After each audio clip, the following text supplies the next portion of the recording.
Bom dia, né, a todas e todos que estão nos escutando hoje. É um prazer para mim estar aqui mediando essa mesa, né? O curso do SUAS, eu acho que é muito importante assim para todos nós que trabalhamos na defensoria compreender como o SUAS funciona, como o Sistema Único da Assistência Social funciona, né? Quais são os seus principais objetivos. Primeiramente, né, eu gostaria de apresentar um pouquinho da escola da Defensoria, falar um pouquinho do histórico dela, fazer essa primeira apresentação. Deixa eu achar aqui, que eu tenho uma colinha que me ajudaram nessa parte a escrever um históricozinho da EDEPAR. Então, a Escola da Defensoria Pública é um órgão auxiliar da Defensoria Pública e possui como uma de suas principais atribuições a de promover a atualização profissional e o aperfeiçoamento técnico dos membros, dos servidores, estagiários da instituição, por meio da realização de cursos de capacitação, conferências, seminários e outras atividades científicas relativas, então, às áreas de atuação conjunta, né, com os núcleos especializados, possui papel, então, fundamental na elaboração de cartilhas, informativos e demais materiais de divulgação que buscam conscientizar o assistido e o público externo sobre seus direitos, bem como sobre o trabalho realizado dentro da instituição. A Escola da Defensoria é também responsável pelo acompanhamento e controle de projetos multidisciplinares desenvolvidos em todas as sedes da instituição, além de auxiliar no estabelecimento de parcerias, né, como essa parceria importantíssima com a Fundação de Ação Social, com movimentos e grupos sociais como Amigos da Mama, né, que realizam palestras de caráter informativo dentro da Defensoria. Eu tenho que dar boas-vindas ao defensor público Bruno Passadori, que é o novo diretor da EDEPAR agora. O Bruno, boas-vindas em nome das equipes técnicas, né? O Bruno de Almeida Passadori é especialista em Direito Internacional pela Georgetown University, mestre em Direito Processual e doutorando em Teoria do Estado pela Universidade de São Paulo. Então, seja bem-vindo à EDEPAR, né? Então, em nome de todas as equipes técnicas, em nome dos defensores e defensoras, estagiárias e estagiários da Defensoria, a gente te dá boas-vindas. E apresento também a Cláudia Regina Estorilho, que é a nossa palestrante na manhã de hoje. A Cláudia é superintendente de gestão da Fundação de Ação Social de Curitiba. Ela é graduada em Direito e em Serviço Social, possui pós-graduação em Direito aplicado ao Sistema Único, ao SUAS e Políticas Públicas. Seja bem-vinda à Defensoria, Cláudia. A gente agradece muito a sua participação no dia de hoje aqui com a gente. E para falar do SUAS, né, do Sistema Único da Assistência Social, a assistência social que é garantida, né, na Constituição Federal em seu artigo 6º, né, para auxiliar as pessoas vulneráveis, mais vulneráveis. Eu acho esse tema importantíssimo e a gente está assim, bem feliz de poder promover esse encontro. Eu tenho que dar mais duas, antes de passar a palavra, dar mais dois recadinhos, né? É importante que as pessoas que estão acompanhando a gente no curso respondam ao formulário do Google, né, para certificação, então não se esqueçam de fazer isso. O formulário está no chat. E é isso, era um recadinho só. Cláudia, a palavra é toda sua. Bom dia a todos e a todas. Muita honra pelo convite, né, da Defensoria, para falar desse tema tão polêmico, né, tão discutido nos dias de hoje.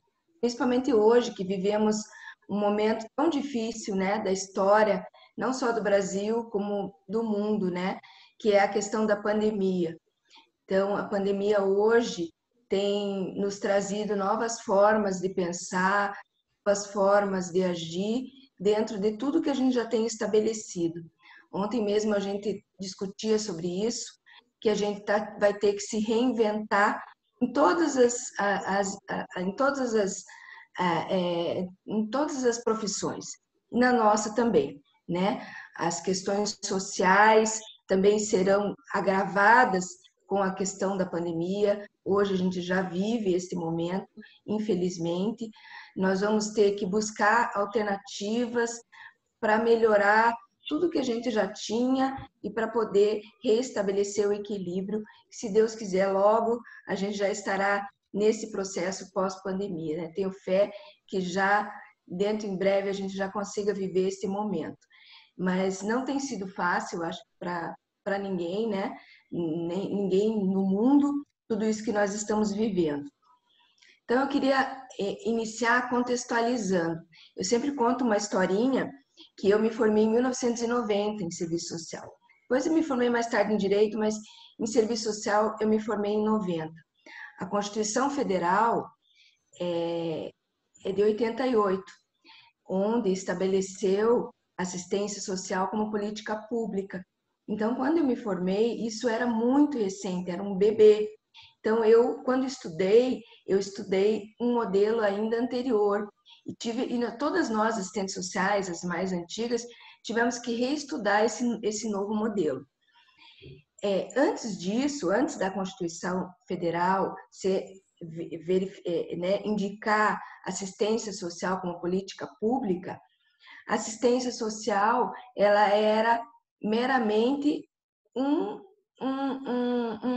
uma benevolência do gestor. Então, ela era o favor, né? O gestor, ele tinha o poder de estabelecer como ele bem entendia todas as ações, né? E eram ações meramente assistencialistas e não de promoção social. Então, antes a gente tinha a benevolência, né? O favor. Esse favor, ele foi trocado pelo direito social já estabelecido.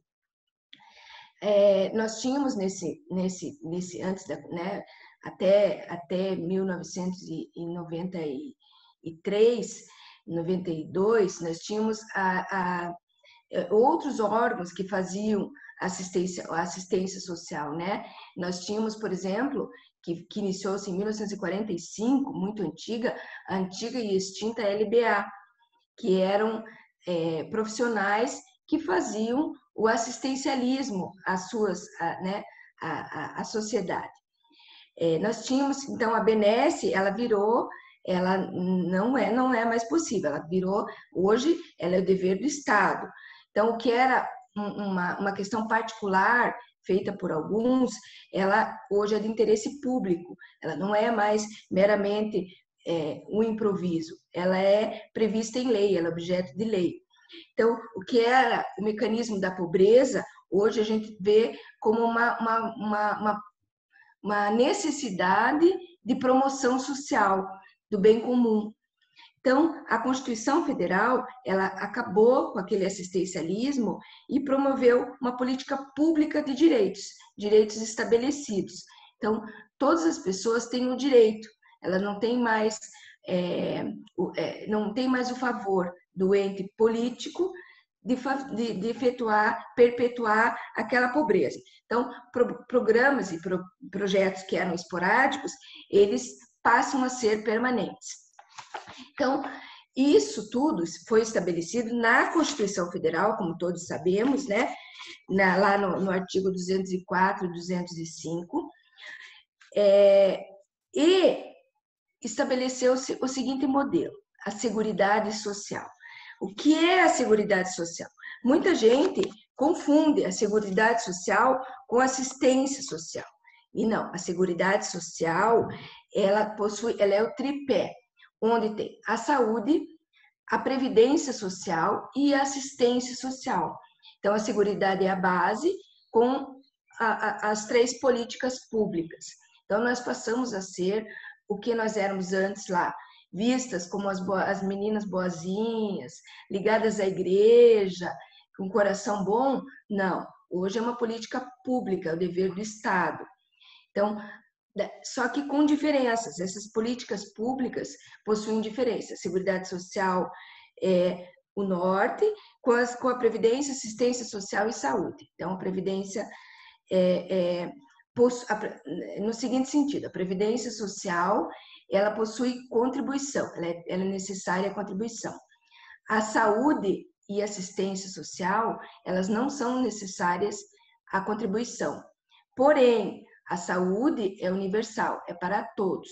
E a assistência social é para aqueles que dela necessitam. Então, isso é bem importante a gente dizer. Os mais velhos aqui lembram, quando se falava porque o fulano não pagou, o INSS não pagou, o INAMPS não vai ter o direito a fazer cirurgia pelo INAMPS. Isso há mais de 30 anos atrás. Hoje não é assim, hoje todos têm o direito, mesmo não havendo contribuição. Por quê? Porque a saúde é um direito universal para todos. Assistência social para que delas necessitam. Por isso a gente sempre diz que a pessoa precisa passar, muitas vezes, por uma avaliação de uma assistente social para verificar a questão dos benefícios, toda a questão da assistência social. Já a Previdência Social, a Previdência ela tem a questão contributiva. Vai poder ter direito à Previdência, terão direito à Previdência aqueles que dela contribuírem. Então, outros benefícios, como o BPC, por exemplo, é um benefício assistencial. Ela está dentro da Previdência, ele está dentro da Previdência, ele está dentro da assistência social e da Seguridade Social como base. Porém, ele não tem a contribuição. Se ele precisar, se o indivíduo, em algum infortúnio da vida dele precisar e ele estiver dentro dos critérios, ele terá direito ao benefício, o BPC, benefício de prestação continuada, mesmo que ele não tenha contribuído. Então, é um benefício que não é um benefício, não é possível, ele é constitucional, então ele está dentro da Constituição Federal, então ele precisa de avaliação, mas ele não precisa da contribuição. Isso é bem importante. Dele podem pessoas com deficiências e idosos, dentro dos critérios. Isso é uma coisa muito importante ser dita, porque ainda assim algumas pessoas não entendem muito essa questão e acham que o benefício da prestação continuada é uma questão governamental, uma questão que pode ser alterada, e não. É um direito constitucional e isso já está estabelecido. Então, a Constituição Federal, no seu artigo 203 e 204, fizeram um recorte bem específico da assistência social. A partir daí que nós fomos vindo para formar o sistema que a gente tem hoje, o Sistema Único de Assistência Social. Mas a Constituição, lá no artigo 203, ela diz: assistência social será prestada a quem dela necessitar, independente de contribuição à Seguridade Social. Então, fica claro aqui que assistência social agora é um direito estabelecido, um direito público já estabelecido. E essa assistência social, ela tem os seguintes objetivos, isso já previamente estabelecido, de lá para cá que viemos para esse modelo de hoje. A proteção à família. Hoje a gente fala que a assistência social, ela tem a questão que é muito a questão da matricialidade e a questão da territorialidade. E veio daí essa questão, né? Dos próprios objetivos constitucionais e a proteção à família, à maternidade, à infância, à adolescência, à velhice, o amparo às crianças e adolescentes carentes, né? A promoção, a integração ao mercado de trabalho, a habilitação e reabilitação das pessoas portadoras de deficiência e promoção à sua integração e à vida comunitária, a garantia de um salário mínimo, de um benefício mensal a pessoas portadoras de deficiência idoso, que é o BPC, que eu acabei aqui explicando. Então, ali a gente já estabeleceu o recorte. O que aconteceu? O artigo 203 e 204, eles foram normatizados lá pela Lei Orgânica da Assistência Social, que é uma lei Lei 8.742 de 93, que vejam, 93 foi bem pouco depois de 88. Então, foi uma sequência, né? Foram sendo estabelecidos direitos, né? Seguidos um do outro. E no artigo 1º da lei, fica claro, assistência social é direito do cidadão, direito constitucional, né? Dever do Estado e política de seguridade social, como eu já expliquei, não contributiva, que provê mínimos sociais realizados através de um conjunto integrado de ações de iniciativa pública e da sociedade. Detalhe, está lá no artigo 1º da Lei Orgânica da Assistência Social. Eu vou repetir, através de um conjunto integrado de ações de iniciativa pública e da sociedade, para garantir atendimento às necessidades básicas. Aqui deixa muito claro que a sociedade também tem esse dever, né? O Estado tem o dever, mas a sociedade também. Então, a assistência social é um dever de todos. Por isso, dever da família, dever de todas as, né? De todas as pessoas. A própria lei, no artigo 30, ela foi desenhando como teria que ser. Então, hoje, a gente tem esse modelo onde a gente conhece já tudo pré-estabelecido, mas isso foi um processo de trabalho. Então, no artigo 30 lá, diz, os municípios, estados e União precisam criar conselhos, fundos, planos para acessar os recursos e participar de um modelo descentralizado e participativo. Então, o que a gente teve que pensar? Então, se a lei agora está dizendo, em 93, que para os municípios, estados e a União poderem acessar fundos, agora a gente tem que se organizar e criar conselhos paritários para definir recursos, né? Que hoje nós temos conselhos muito bem definidos, graças a Deus, conselhos que fazem a discussão, que fazem o apontamento das prioridades, né? Em todos os níveis de governo. E a partir daí, iniciaram-se as conferências, né? Então, as conferências todas, né? Em 95, nós tivemos a primeira Conferência Nacional da Assistência Social, onde já foi extinta a LBA, pelo novo modelo que estava sendo imposto, né? Então, essas conferências começaram a ter um processo muito importante nesse novo trabalho agora desenvolvido.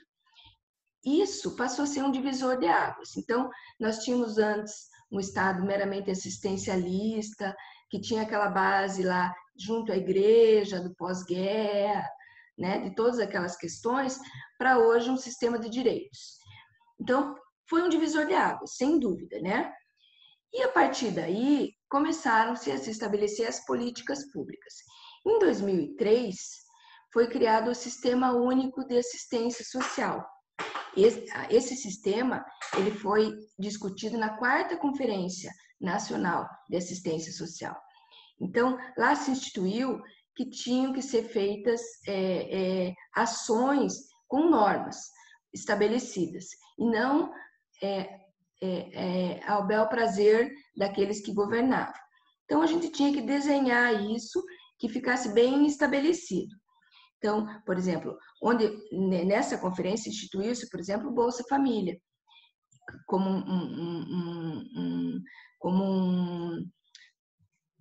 um benefício perene, né? Então, de lá para cá, o SUAS foi sendo estabelecido. Daí nós tivemos, em 95, a NOB, a Norma Operacional Básica, né? Que afirmou o Pacto Federativo, né? E daí dentro desse Pacto Federativo também a gente se estabeleceu que todo o trabalho teria que pensar na matricialidade e no território, naquilo que eu tinha dito anteriormente, né? Para que pudesse ser estabelecida uma política pública real. Então, a política, daí em 2004, também, tudo muito perto um do outro, né? Foi feita a Política Nacional de Assistência Social, né? O que a gente chama de PNAS. Depois, a norma Operacional Básica, que foi estabelecendo as regras, né? Em 2005 ela se iniciou e depois ela foi sendo alterada, né? 2005, depois 2006, depois a última em 2012, onde se estabeleceu equipe, se estabeleceram outras questões. Então, a norma operacional básica é bem importante. E, em 2009, eu sempre digo, a nossa bibliazinha, que é o nosso livrinho verde, que nós, assistentes sociais, vivemos com ele para cima e para baixo, que é a tipificação dos serviços socioassistenciais, né, Thaís? Você também faz uso dele direto, eu te garanto, né? A gente tem uma dúvida, a gente vai lá e vai buscar a tipificação dos serviços socioassistenciais para estar bem correto. Na tipificação dos serviços socioassistenciais, foram estabelecidas formas de trabalho. Quais seriam as proteções? Quais seriam os modelos? E cada proteção, ela se estabeleceu o objetivo, pensando nos direitos que ainda não estão violados para aqueles que estão violados. Como a gente trabalharia desta forma? Né? As pessoas que precisam de prevenção de situação de risco, através do desenvolvimento de potencialidades, de aquisições de fortalecimento, para aquelas que já têm direitos violados, que precisam estabelecer o rompimento dessas violações. Então, se pensou nos dois modelos. Então, criou-se a proteção social básica e a proteção social especial. O que é a proteção social básica? Ela previne situações de risco através do desenvolvimento de potencialidades e aquisições, fortalecimento de vínculos familiares e comunitários. Ela tem um caráter preventivo, processador de inclusão social, e ela se destina ao segmento da população que vive em vulnerabilidade social. Aqui, hoje, nós temos os nossos CRAS, que são a proteção social básica, que tem o território, né, como diretriz, como estabelecimento básico do trabalho, o território e a traçabilidade. Então, os CRAS, elas trabalham com comunidades que estão em extrema vulnerabilidade, porém ainda não têm direitos violados, mas elas precisam ser atendidas na questão das suas vulnerabilidades, muitas vezes questões de alimentos, as questões da capacitação profissional, a questão da necessidade da inclusão à escola, da inclusão, enfim, há várias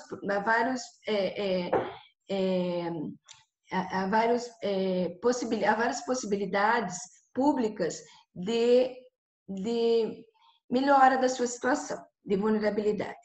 Já a proteção social especial, ela tem por objetivo proteger as situações de risco às famílias e indivíduos cujos direitos tenham sido violados e que tenham ocorrido rompimento de laços familiares e comunitários.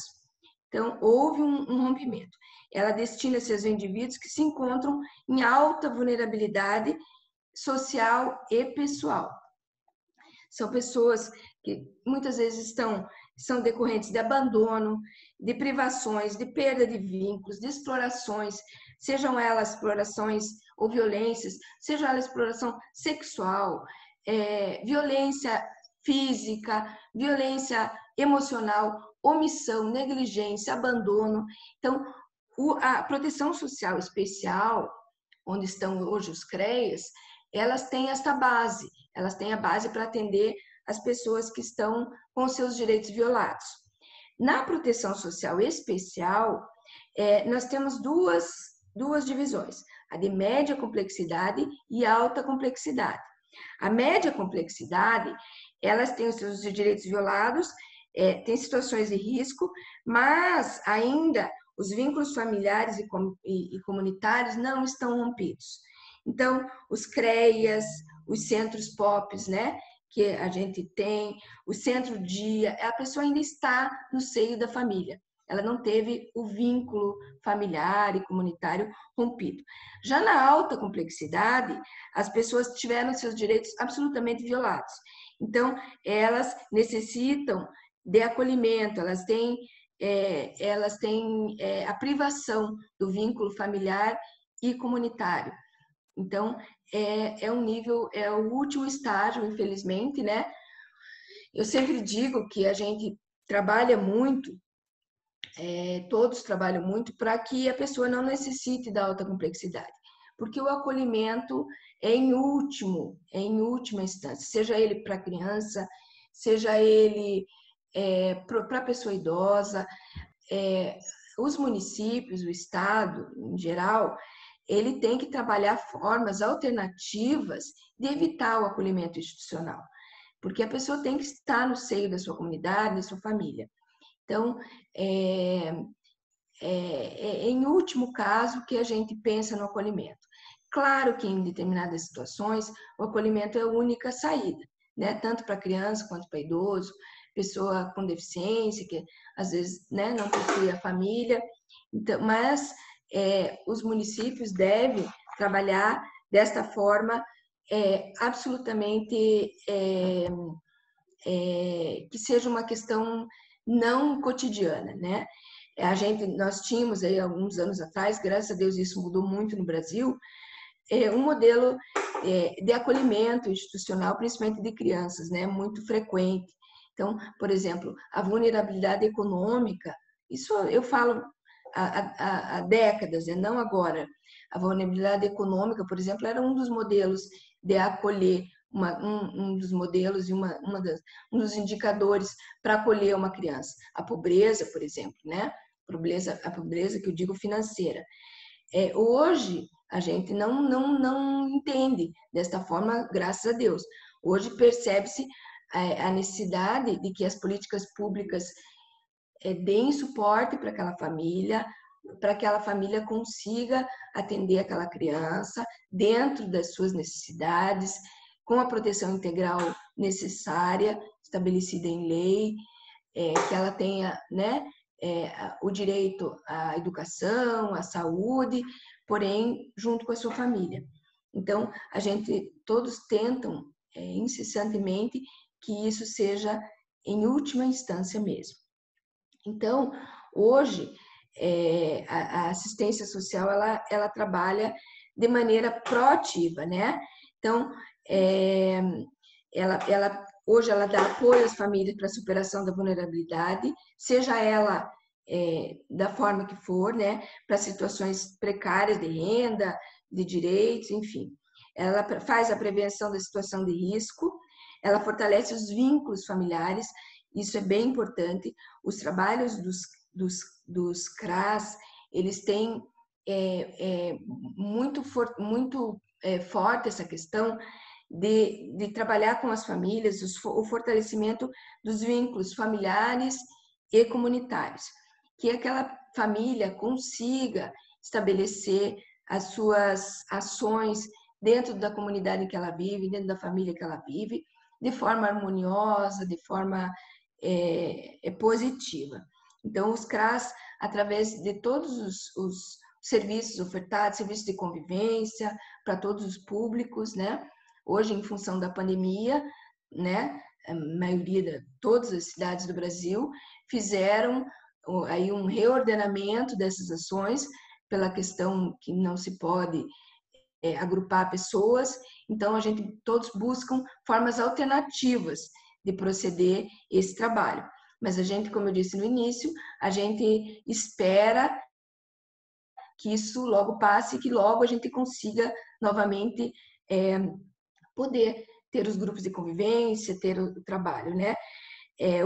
Estabelecer com esta população protagonismo, né? A questão cultural, a questão da proteção, enfim. Isso é bem importante. Então, isso evita o agravamento e a perpetuação das violações em geral, né? Eu tenho alguma coisa aqui, mas eu acho que não vou falar aqui, não é prudente falar aqui, nesse momento. Então, vamos aos... Então, assim, a questão das violações de direitos, eu acho que é importante a gente lembrar os serviços que tem dentro do CRAS e do CREAS, né? Eu acho que esses são importantes a gente dizer. Então, a proteção social básica, né? Ela, como eu já disse, ela tem por objetivo prevenir as situações de risco. Dentro da tipificação dos serviços socioassistenciais, a proteção social básica, que tem um caráter preventivo e de inclusão social, ela tem vários serviços, né? O serviço de fortalecimento de vínculos, o serviço, o PAIF, que é o Serviço de Proteção de Atendimento Integral à Família. PAIF, o povo não gosta muito que a gente fica criando siglas, né? Então, eu sempre acho melhor falar o Serviço de Proteção e Atendimento Integral à Família. Tudo isso está tipificado lá em 2009, né? E o Serviço de Proteção Básica em Domicílios, né? Então, esses são os serviços de atendimento dentro dos CRAS. Então, geralmente os municípios possuem o CRAS por território, né? Nós aqui em Curitiba temos 39 CRAS, divididos territorialmente, né? Temos 10 núcleos regionais com 39 CRAS, divididos dentro do território. Com a proteção social especial, é outro modelo, né? Como eu já expliquei. Então, ela trabalha com a violação de direitos. Hoje, daí a gente tem o Serviço de Proteção de Atendimento Especializado, o PAIF, que é também tipificado, também lá dentro de 2009, que faz o atendimento às famílias que tiveram direitos violados. Então, as famílias são encaminhadas ou as famílias procuram os CREAs, né, que são os CREAs que atendem e que fazem esse atendimento. Também temos o serviço especializado em abordagem social. O que é o serviço de abordagem social? Os municípios devem fazer busca ativa, fazer o atendimento às ruas das pessoas que estão necessitando do serviço, que tiveram direitos violados. Então, abordagem social. Então, a gente tem modelos específicos para que seja feito isso. Os CREAs também fazem esta ação. Aí, o Serviço de Proteção Social de Medida Socioeducativa em Meio Aberto, né? A liberdade assistida e a prestação de serviços à comunidade. Na verdade, este serviço, hoje, a lei de 2000, temos uma lei federal de 2012 que estabeleceu que os municípios devem fazer o atendimento aos adolescentes que tiveram ato infracional em meio aberto, que não a internação. A internação, que é em meio fechado, continua a encargo do Estado. Em meio aberto, ficou para os municípios. E os municípios, nós temos uma lei federal que rege isso, e os municípios têm que estabelecer políticas públicas para que esse adolescente que cometeu um ato infracional de menor potencial ofensivo, que daí ele cumpre medida em meio aberto, ele deve ter ali a educação, a saúde, assistência social, direito ao lazer, à cultura. Então, todo esse trabalho é estabelecido dentro do CREAS, porque é um dos serviços tipificados. Então, a gente oferece esse trabalho. Esse trabalho, eu considero, em 2012, foi uma mudança de paradigma, isso a nível nacional, que os municípios, ainda hoje, né, 6 anos depois, 8 anos depois, precisam buscar alternativas para que isso possa ser desenvolvido. Então, e é dentro do CREAS esse trabalho, né? Mas não é da assistência social específica, é das políticas públicas. O artigo 12 desta lei federal, 12.500, eu não lembro aqui o número exatamente, é uma lei federal, ela estabelece as políticas públicas integradas. Então, o artigo 12 dessa lei determina. Então, é bem importante. Daí, o Serviço de Proteção Especial para Pessoas com Deficiência, Idosos e suas famílias, que é um serviço específico também dentro do CRAS, e o Serviço Especializado para Pessoas em Situação de Rua. Então, todos esses são do CREAS, né? Das unidades, né? Então, os serviços especializados para o atendimento das pessoas que têm direitos violados. Dentro deste serviço, a proteção social de alta complexidade, ela estabelece serviços separados. Então, a partir de então, a gente começou a ter que separar público para o atendimento. O que antes era tudo junto, que antes, Curitiba também foi nesta década que a gente passou a trabalhar desta forma, nesta década ainda que estamos vivendo. Que a gente estabeleceu, né, todos os serviços. Já desde, né, a lei é de 2009, então a gente tem pouco tempo. Então, por exemplo, o serviço de acolhimento institucional, ele passou a trabalhar com públicos específicos, não mais no coletivo. As repúblicas também passaram a funcionar de forma de proteção, onde as pessoas que dela necessitam têm possibilidades de autonomia, né? Uma república, a pessoa tem mais autonomia, muito mais do que num acolhimento institucional, onde o Estado está ali 24 horas. A questão da família acolhedora, que é bem importante, a família acolhedora e a família extensa, que é um serviço muito, eu considero assim, muito importante, que a família acolhedora, ela estabelece que pessoas da comunidade, famílias, eles acolhem aquela criança por tempo determinado e cuidam dela como se da família fosse, evitando a institucionalização dessa criança, até que que o Poder Judiciário decida né, o que será, se ela volta, faz retorno familiar, ou se ela vai para adoção, enfim. Então, a família acolhedora, hoje, eu considero que é um dos grandes pontos dos novos tempos, de que os municípios devem trabalhar e devem estar muito atentos para investir nela. Então, a gente quer muito que ela cresça e que tenhamos menos acolhimento institucional. Algumas cidades do Brasil já trabalham desta forma, e muito mais famílias acolhendo as crianças que precisam do acolhimento institucional. Claro que esse modelo é acompanhado muito de perto pelo Ministério Público, né? Essas famílias devem pegar uma guarda provisória desta criança, são acompanhados pelo Ministério Público, pelo Poder Judiciário, pelas secretarias de ação social, e elas ficam, em geral, 2 anos com aquela criança, e depois até que seja decidido o que será dela. Então, é bem importante e a gente aposta muito nisso.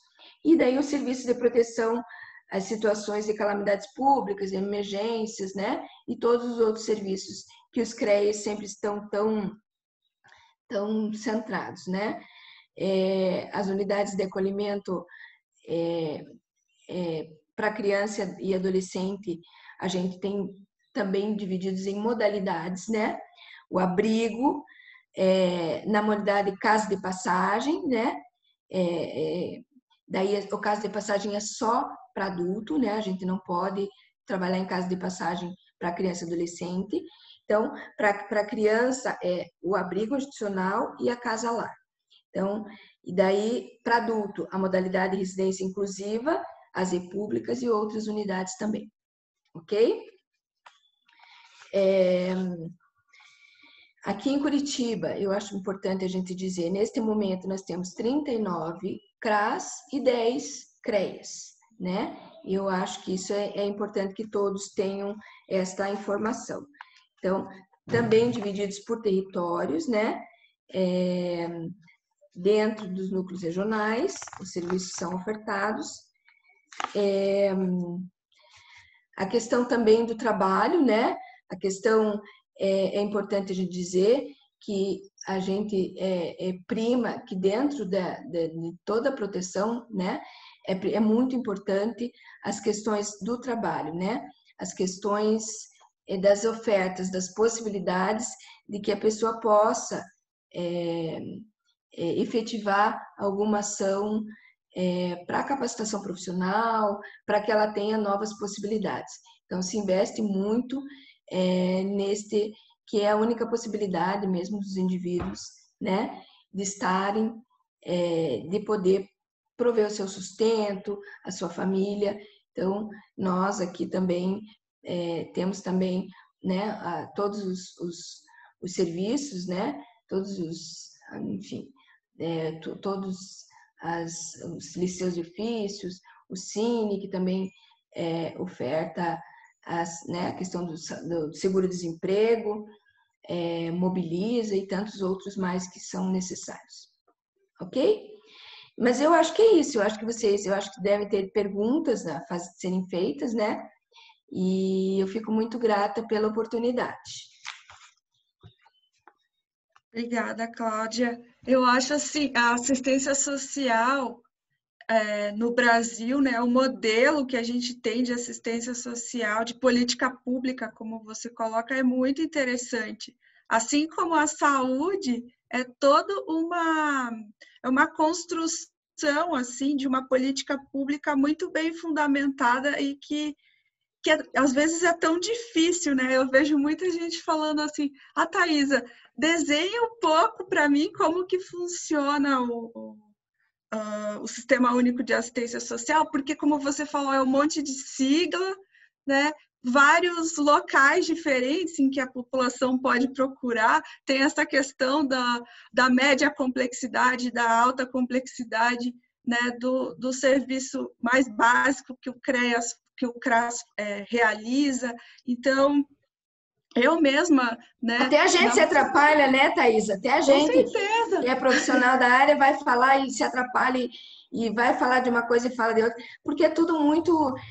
Primeiro, é tudo muito perto um do outro, né? Quando a gente fala a nível histórico, como eu expliquei, é muito perto, né? A política nacional, o SUAS, enfim, veio vindo. Daí, a tipificação dos serviços assistenciais, né? Que estabeleceu um modelo, esse modelo que eu acho tão importante para que a gente tenha política pública realmente eficiente, com eficácia e eficiência, onde se desenhou bem o que é cada coisa, aonde ela fica, qual o serviço que ela tem. Então, basta você pegar a tipificação dos serviços assistenciais e ler com atenção e você vê aonde está o indivíduo, em que modelo, em que situação ele se encontra, não é? Então, isso foi um grande avanço na nossa profissão.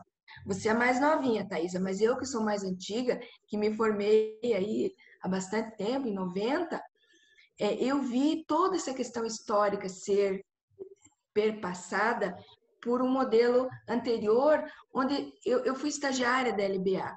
Então, eu me lembro que as pessoas faziam, eu era bem menina, eu tinha 17 anos, é verdade, que as pessoas faziam o que tinham interesse particular. Então, assim, as profissionais da época, né? Eu acho muito importante o trabalho com idoso. Então, aqui nesse território, nós vamos fazer um monte de coisa para idoso. Mas o trabalho com pessoa com direito violado, pessoa com deficiência ou com criança, eu acho que não é tão importante e, digamos, não é tão relevante. Então, para mim, eu, gestor, aqui eu não quero. Então, isso hoje não é mais possível. Isso hoje, a gente tem que atender todos os públicos dentro das suas especificidades. Isso é muito importante ser dito, né? E isso foi um grande avanço. Nós nos tornamos política pública, respeitada. Hoje somos respeitados. Hoje ninguém pode dizer, vamos acabar com os direitos aqui não terá mais atendimento para tal segmento. Isso não existe, não vai acontecer. Eu acho a assistência social ela é tão importante para o serviço social que às vezes confundem, né? Você é a pessoa, né? Isso na minha realidade na defensoria, você é a pessoa que trabalha com assistência social. Aí eu sempre explico, não, a assistência social ela é muito maior do que a profissão de serviço social, né? Ela é uma política pública que está dentro da Constituição, que tem uma organização própria e que eu acho que ela é assim, ela é um avanço, né, para o Brasil enquanto país, enquanto gestão pública. É assim é um sistema assim como o Sistema Único da Saúde muito interessante que foi aí uma construção histórica, eu acho que da nossa profissão, do serviço social, mas também de outras profissões aí que regulamentaram, né, todos esses dois sistemas, vamos dizer assim, como você bem coloca, que faz parte desse tripé junto com a Previdência Social, né? a gente tem uma pergunta no chat, eu vou ler ela para você. Em relação à divisão por territórios, existe algum site na internet que dispõe os bairros e os CREAs correspondentes para o atendimento aqui em Curitiba? Sim, na própria página da prefeitura a gente tem isso, né? Também nós temos o da FAS, o site da FAS, que tem todos os equipamentos, né? Que pode ser utilizado. Uhum. Você pode explicar um pouquinho para a gente, Cláudia, o porquê que a gente tem uma fundação de ação social e não uma secretaria? Olha, na verdade, uma fundação de ação social, ela tem certas autonomias, né? Então, é, é, eu não queria aqui eu acho que não devo entrar nesse assunto, né? Principalmente nesse período, mas ela tem mais autonomia funcional, né? Então, em outros tempos, se pensou nessas possibilidades, né? Que a secretaria, ela, ela é menor, ela é, né? Tem menos possibilidades, né?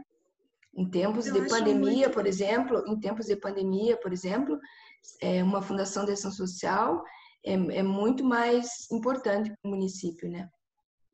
Eu acho que ela tem essa questão da vinculação assim de outros entes, né? E toda a Isso. parte E do que agora a ela gente, pode. nesse ano tão fatídico que tem sido para todos nós, eu digo que foi o ano mais fatídico de toda a minha profissão, de toda a minha história. Ontem mesmo nós falávamos disso numa outra sala, numa outra reunião virtual, onde nós vivemos situações tão graves, né? Situações que você trabalha a vida e a morte de idosos acolhidos, né? E você tem, como poder público, tem que tomar atitudes que você não pode esperar. Você não pode deixar, vamos discutir isso daqui 2 meses. Tem que ser hoje, tem que ser agora, porque a vida das pessoas está em risco, né? E isso a gente nunca viveu em momento nenhum. Nunca, ninguém. Um vírus, uma coisa que pudesse matar idosos acolhidos, institucionalizados. Então, você tem recursos a nível nacional que você tem que fazer divisão, você tem que ver as prioridades, você tem que ver as necessidades, você tem que fazer a escuta daqueles que dele precisam. Então, nós vivemos assim questões muito intensas, assim que eu acho que nunca mais eu vou esquecer na minha vida, onde você passa uma noite inteira pensando qual é a melhor decisão para levar para uma reunião de conselho, por exemplo, para atender, né? E veja, quando a gente trabalha assistência social, eu digo que a gente tem uma responsabilidade muito grande, porque você trabalha com muitos públicos, você trabalha com crianças acolhidas, você trabalha com adolescentes, você trabalha com idosos acolhidos, sem vínculos familiares, você trabalha pessoas com deficiências que também são acolhidas sob tua responsabilidade, que você, no nosso caso, nós temos enfim, instituições, muitas não governamentais, que trabalham de forma parceira conosco e que fazem esse atendimento, mas só que você tem que dar uma diretriz para esse trabalho. Então, para isso, nós tivemos assim, eu tenho muito orgulho de dizer isso e eu digo aqui, nós estivemos muito perto do Ministério Público, que esteve muito desde março conosco, nos ajudando e a gente, né, ações com relação às ações do idoso, as ações da criança, enfim, Ministério Público do Trabalho também. Então, a gente tem tentado buscas alternativas para, de forma rápida, de forma eficiente, conseguir superar isso. E assim, eu tenho a impressão que a gente está vencendo. Nós, enquanto país, né? Eu já digo enquanto país, enquanto cidade, enquanto estado, enquanto país, a gente está conseguindo e está avançando e se Deus quiser, logo tudo passará e vai ficar para a memória, né?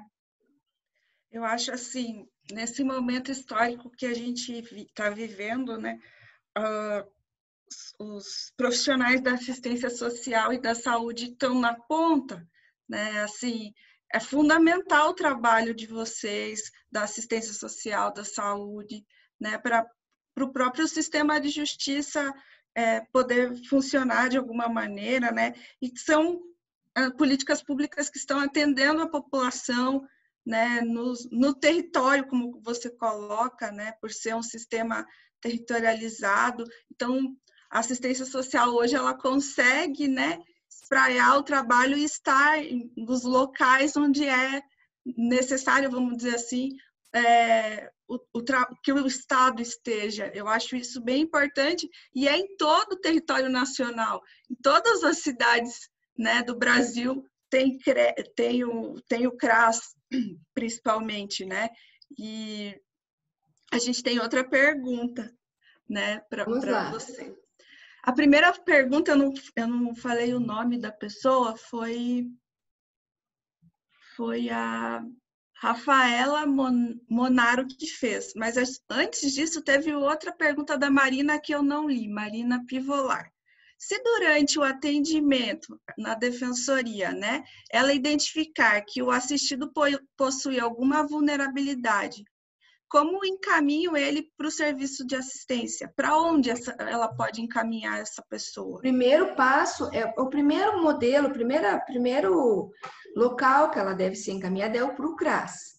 Então, se ela precisa de algum tipo de atendimento, é no CRAS que ela tem que ir, no CRAS do território da onde ela mora. Então, quando a gente fala no princípio da territorialidade, ela mora perto de algum local onde tem um CRAS. Então, nós aqui em Curitiba temos vários CRAS, 39 são muitos, né? Dentro né? Do que a maioria das cidades tem. Então, próxima à casa da pessoa, ela tem um CRAS, ela tem que descobrir aonde é esse CRAS. Então, por exemplo, nós temos 10 regionais em Curitiba. Digamos, a regional do Cajuru, por exemplo, tem 5 CRAS. Digamos, a regional, digamos lá, do Boa Vista tem 4, 5, outras têm 6, outras têm 4, conforme o seu território. No CRAS, esta pessoa vai fazer uma avaliação técnica e vai verificar o que está acontecendo com aquela pessoa e qual o serviço ela precisa. Se ela chegar e já relatar que a questão dela não é uma questão de CRAS, ela tem um direito grave violado, ela imediatamente será encaminhada ao CREAS.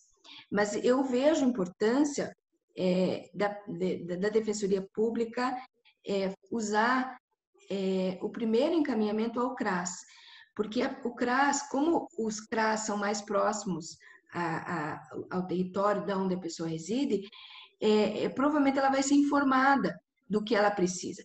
Se ela tem vários filhos, se ela tem uma mãe idosa, quais são as possibilidades de oferta de serviços para aquela família dentro daquele espaço onde ela mora.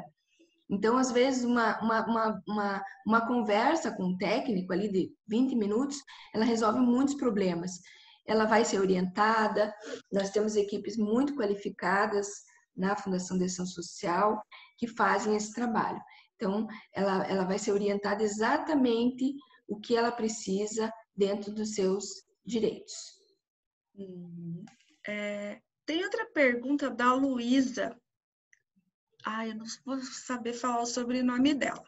A senhora poderia, por favor, discorrer um pouco quanto à assistência social aos egressos do sistema prisional, inclusive do complexo médico penal?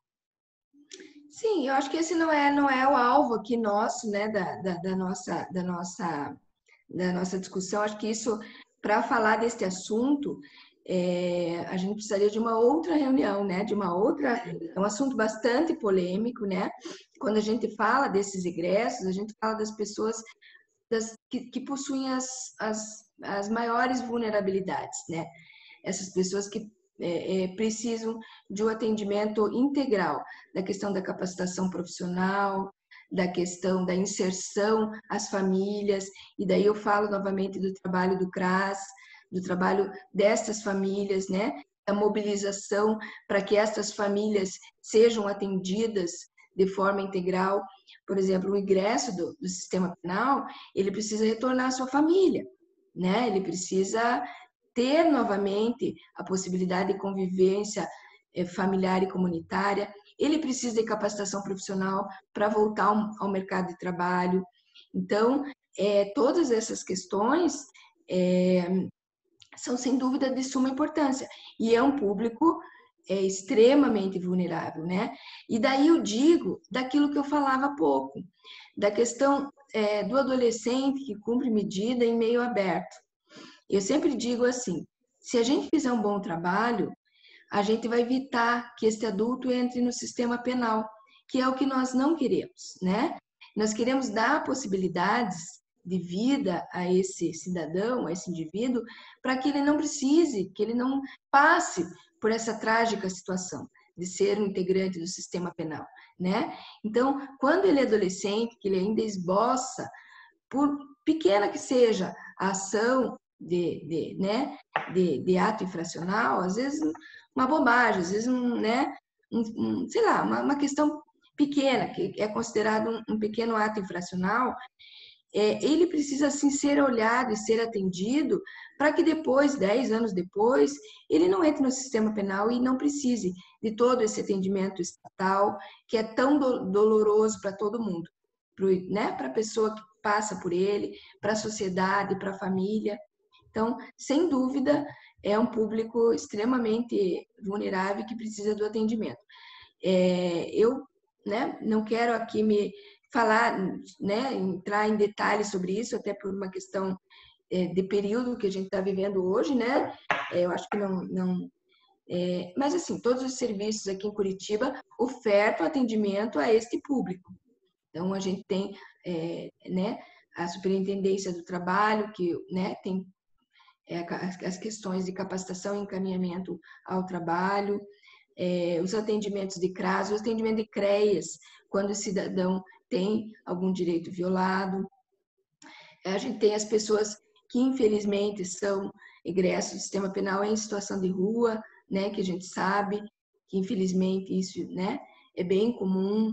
Eu até participei há algum tempo de uma reunião com o Estado, onde estes discutiam a questão daqueles que usam tornozeleira eletrônica, né? E que, quando saíram do sistema penal, estavam com a sua família e já, em pouco período, já estavam em situação de rua.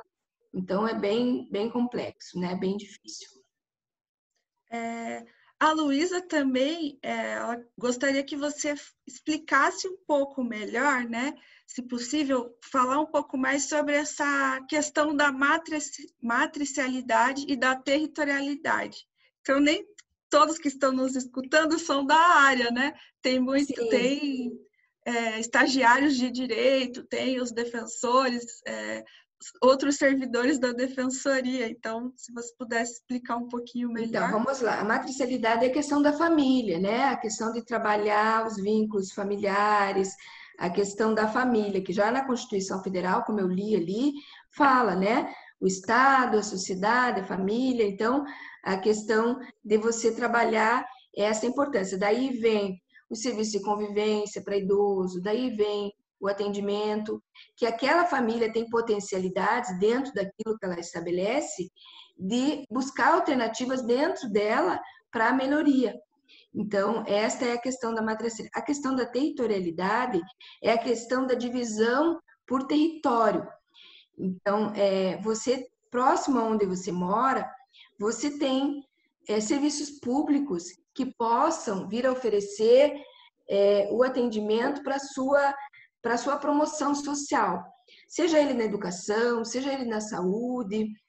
Por que na saúde, por exemplo? Às vezes, uma família possui um adolescente, um membro da família, que faz uso e abuso de drogas, por exemplo. Ele precisa, muitas vezes, do atendimento de um profissional da saúde, né? Para atendê-lo, para encaminhá-lo, para medicá-lo, em casos bastante graves, para internação, questões psiquiátricas, enfim, outras questões. ou às vezes da assistência social de nós, de algum dos serviços, de algum benefício nosso. Então, isso é bem importante. Então, são essas duas questões da matricialidade e da territorialidade, que o CRAS, principalmente o CRAS, ele tem muito bem estabelecido, né? Que tem que ser neste modelo e deve ser neste modelo. O Giovanni também pergunta se para o usuário ser atendido no CRAS, no CREAS, na FAS, né? Tem algum critério socioeconômico? Então, é a vulnerabilidade, daí precisa ser atendido para verificar, né? Às vezes a vulnerabilidade, ela pode ser temporária.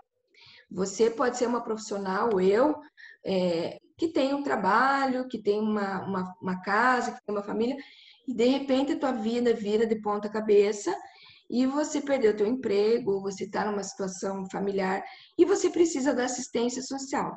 Então, a assistência social, que é o tripé da Seguridade Social, como eu disse, ela não é contributiva, ela é de quem dela precisar, de quem dela necessitar. Para isso, precisa de uma avaliação. Então, a gente não fala em valores, a gente fala de avaliação. Benefícios é diferente. Os benefícios sociais, aí eles têm critérios, a gente sabe. O BPC, por exemplo, ele tem um critério fixo, né? Questão de renda da família, enfim, na questão para pessoa, tanto para a pessoa com deficiência quanto para o idoso. Agora, para o atendimento social dentro da FAS, ela vai passar por uma avaliação e esta avaliação vai dizer. Nesse tempo de pandemia, é bem legal essa pergunta para eu contar uma coisa aqui. Muitos que não eram público da assistência social passaram a usar os serviços. Você sabe disso, né, Thaisa? Você concorda comigo, né? Então, assim, a gente usa esse exemplo, as assistentes sociais dos CRAS passaram a relatar isso. Pessoas que trabalhavam com Uber, por exemplo. De repente, quando deu a pandemia lá em março, ficaram sem trabalho. Pessoas que tinham uma atividade econômica autônoma, pessoas que trabalham em salão de beleza, trabalhavam em restaurante, enfim, passaram a não ter renda e não ter possibilidade da questão básica da alimentação, por exemplo, e precisaram dos serviços do CRAS. E nós atendemos essas pessoas, elas passaram a ser público-alvo dos serviços. Então, por isso, todos, teoricamente, todos nós, né, somos usuários dos serviços. E num determinado momento da vida, você pode vir a precisar do serviço da assistência social. Então, né? Então, não é só aqueles com a vulnerabilidade econômica extrema. É o momento que a pessoa está vivendo, um momento de crise.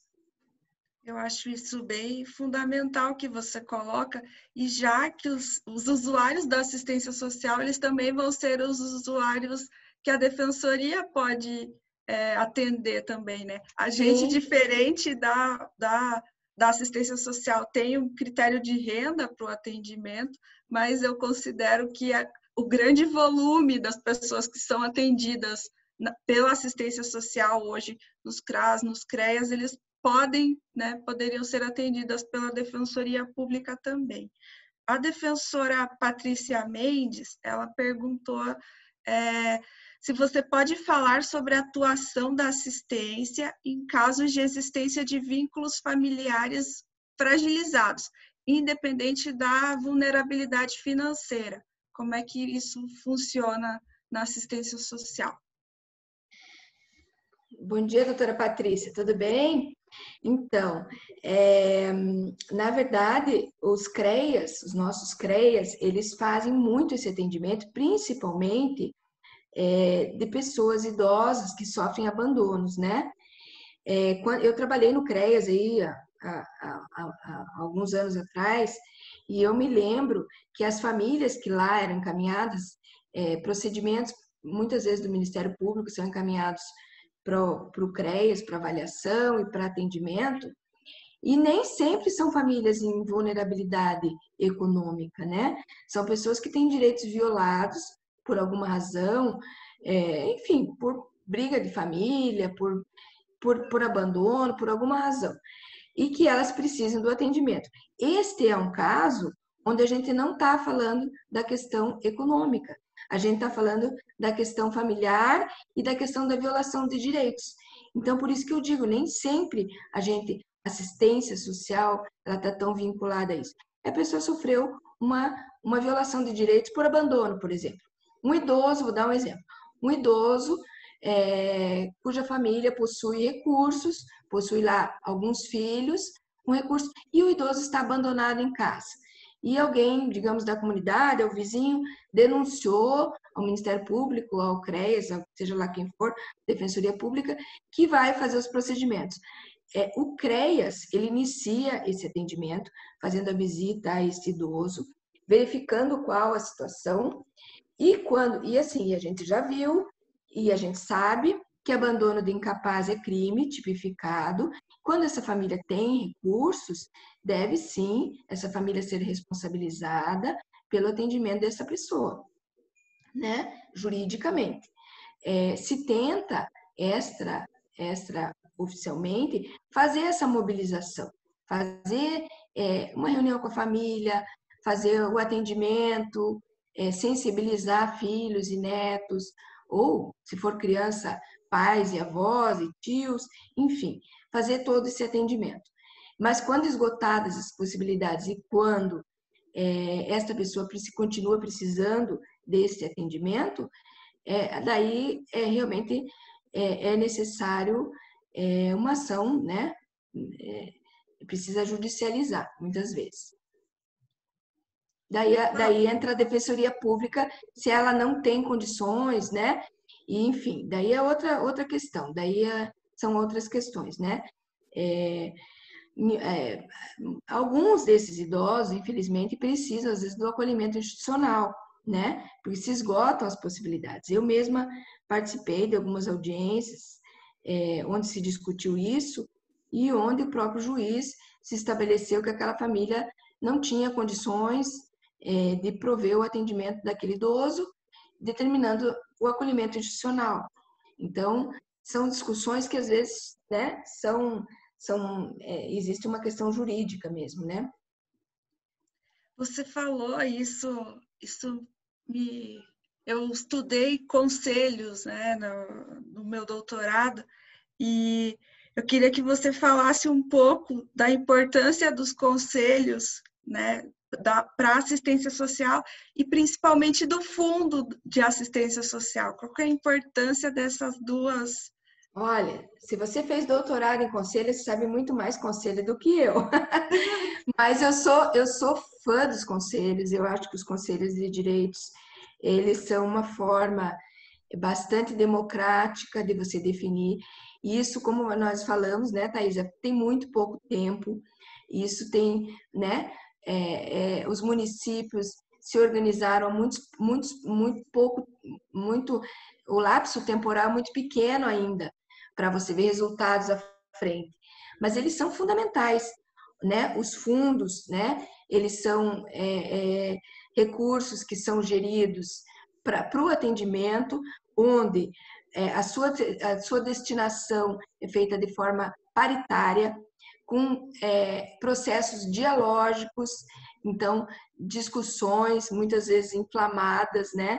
Porque quando você junta sociedade civil, quando você junta né, poder governamental, quando você junta várias organizações da sociedade civil com vários segmentos, você infla uma discussão para que ela tenha uma real importância.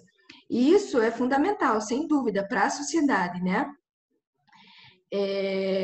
A gente vivia num modelo muito imperativo anterior a isso, onde se discutia de forma unitária como seriam destinados esses recursos, né?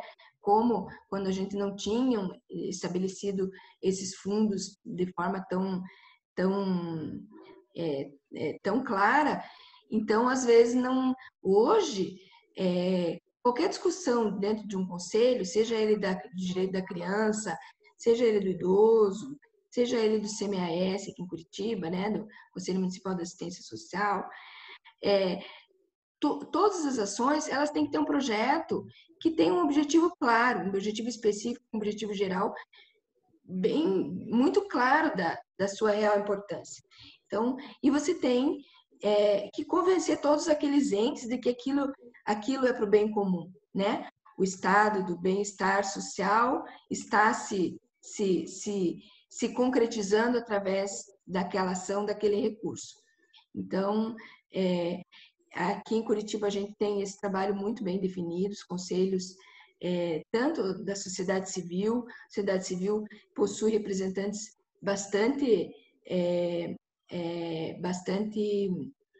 que têm uma dedicação bastante estrita com relação ao conselho, né? Que fazem o estudo, que fazem a discussão, quanto da questão governamental. Então, é bem... Eu aprendi muito, assim, eu passei, quando eu entrei na defensoria, passei quase 2 anos, vamos dizer assim, acompanhando o CMAS aqui em Curitiba. E eu aprendi muito, muito sobre a política de assistência. A gente aprende muito, os conselhos, eu sempre digo aos profissionais, né, todos que aqui são da assistência social, que participem dos conselhos, né, que ouçam. Agora, nesse momento, a gente está tendo reunião por videoconferência, que é muito bacana também, né? Pessoas da sua casa podem ouvir a discussão, ver a discussão, e eles são, né, eles são abertos, então as discussões são publicizadas, e é muito interessante você ver o outro lado, às vezes, da pessoa que está ali, né? A pessoa que trabalha numa ILPI, a pessoa que é representante, sei lá, do segmento criança e adolescente, ela tem uma outra visão sobre aquilo que está sendo discutido, ela vai falar do seu ponto de vista, ela vai dizer por que ela considera que aquele recurso não deve ser utilizado naquele momento e que ela acha que aquele montante de recurso deveria ser investido numa outra questão mais importante. Então, veja, esse modelo, nesse ano de 2020, principalmente, né, onde nós vivemos uma situação bastante difícil, como eu já falei, da pandemia, foi, assim, fundamental para que se fossem desenhadas políticas públicas de forma participativa, de forma democrática, porque, né, a gente teve recursos para serem utilizados, e como fazer isso de forma eficiente? É só com a discussão, é só com as propostas bem desenhadas, bem estabelecidas, né? Eu acho bem legal, assim, te ouvir falando sobre o Conselho de Assistência Social, que eu acho que a política, uma das mais importantes que a gente tem, com certeza, é a assistência social e a saúde, né? Eu acho que o Brasil, ele precisa respeitar e cada vez mais ampliar essa política pública, né? Eu tenho muito orgulho do que importante. nós nos transformamos, sabe, Thaís? Eu tenho muito orgulho de tudo isso, fico até emocionada, porque a gente né, viu todo o processo, o quanto foi difícil para nós profissionais termos tudo isso com garantias, né, constitucionais, com garantias formais, né? Eu, por me interessar tanto nisso, fui fazer direito, depois de mais velha, fui estudar direito, me formei, para ter tudo isso muito claro, porque assistência social, ela é uma política pública, assim, das mais, da que trabalha com todos os segmentos, ela tem muitas possibilidades, e ela faz a real promoção dos indivíduos, né, daqueles que dela precisam, de forma, às vezes a pessoa está numa situação na extrema vulnerabilidade. Se você, enquanto poder público, oferece uma possibilidade para ela, seja ela de um encaminhamento, seja ela do que for, e depois de um ano, depois de um tempo, você reencontra aquela pessoa numa outra situação, como é muito comum para nós profissionais, você tem assim, uma razão profissional muito forte, né? um, um sentimento de dever cumprido profissional, né? Eu estive com aquela pessoa quando ela mais precisou, quando ela mais necessitou, quando ela mais estava vulnerável, abandonada, e hoje ela conseguiu restabelecer a sua vida, a sua profissão, a sua família, e ela está vivendo a sua vida em grau de independência. Que esse é o nosso objetivo, né? De todas nós. Eu acho, se eu não trabalhar, eu falo isso para em todos os lugares que eu vou, assim, se eu não trabalhasse no sistema de justiça, eu ia querer trabalhar na gestão da assistência social. É assim, eu acho que é muito legal. E como você coloca... Ai, caiu. E como você coloca, é o mundo de aprendizagem mesmo, né? Você falou da reunião dos conselhos, que a gente aprende muito, né? Eu mesmo, depois de tantos anos, participo de vários conselhos, já fui presidente do Contiba, já fui presidente de alguns conselhos, enfim. Eu, a cada reunião, aprendo muito, eu saio com ideias, a gente sai exaurida depois de uma reunião de conselho, né? Alguns conselhos, a reunião dura o dia inteiro, das 9 da manhã às 6 da tarde, são muitas, numa metrópole como a nossa, né? Curitiba é muito grande, tem muitos assuntos, tem muitas discussões, muitos projetos a serem aprovados, então a gente aprende, a gente escuta novas possibilidades, novas alternativas, e enfim. Então, a gente, quem não participa de conselho, eu aconselho a ver como funciona, porque é muito o profissional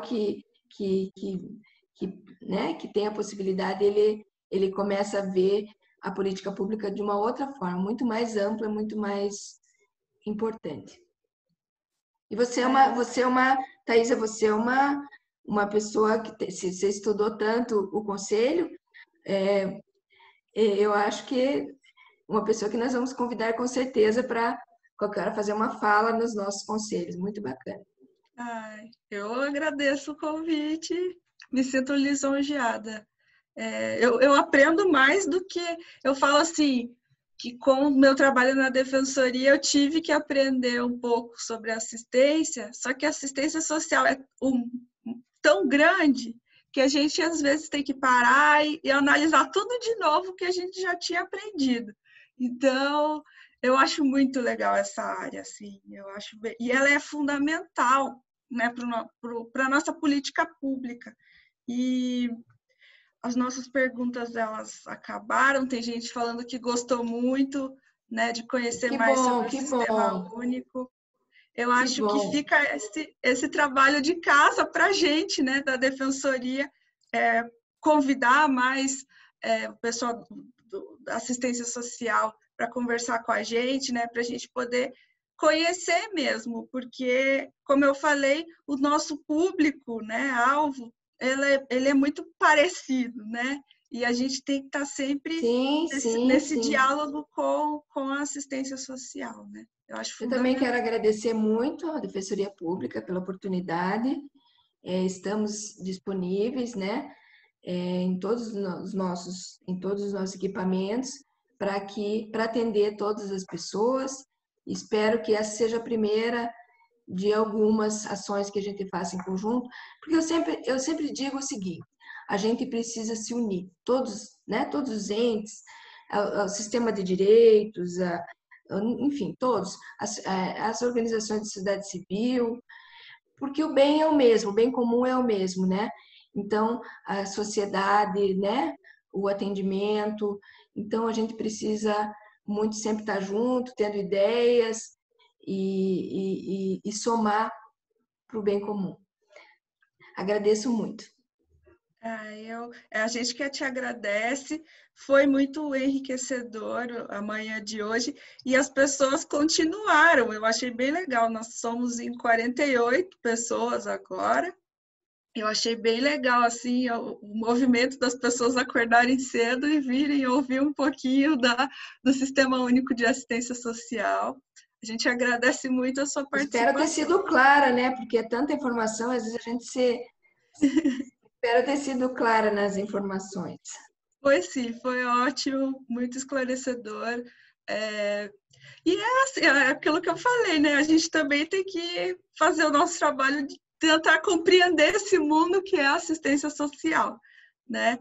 Ah, a doutora Patrícia está aqui falando que foi ótimo, né? Ela falou que fica o pedido para que façamos mais eventos como esse, né? A compreensão de como funciona esse sistema é extremamente importante para o nosso trabalho. Então, ela agradece, né, a palestrante pelos esclarecimentos. A doutora Andresa também falou aqui que quero um evento sobre assistência social aos egressos, então tem Vamos fazer. bastante. A Rosane, que é a nossa jornalista, falando sem o SUS e assistência social, a pandemia no Brasil seria uma catástrofe. Então, parabéns pelo trabalho de vocês. A Tirza, que também é assessora jurídica, parabéns pela fala, é indispensável para quem trabalha na defensoria. E a Gabi também, a Gabriele também agradecendo, muito obrigada, foi muito enriquecedor. Então, já fica aí Que todos legal. esses feedbacks Muito para feliz, vocês. muito legal. A gente também está bem feliz com seu, por você querer participar, né, desse evento com a gente. Eu sei, o doutor Bruno também dando parabéns, nosso diretor da EDEPAR. Então, a gente agradece muito a sua participação, Cláudia. Obrigada, obrigada a todos e a todas. Um grande beijo para todos. Tchau, Thaís. Tchau. E eu Até mais. gostaria só de fechar o nosso evento falando do próximo evento da EDEPAR, que é a Oficina Direitos Humanos e Segurança Digital. E é bom estar falando com você, Cláudia, também, porque ela é voltada para as lideranças sociais e defensores de direitos humanos. Então, vai ser um evento da EDEPAR, mais voltado para o público externo, né? Para as lideranças comunitárias. Então, eu acho bem importante você participar desse momento também. Legal. E a gente fecha o nosso evento, já que você agora tem outro compromisso também. Tá bom, querida. Obrigadão, viu? Um grande beijo a vocês. Obrigada. A gente que Tchau. agradece muito. Tchau.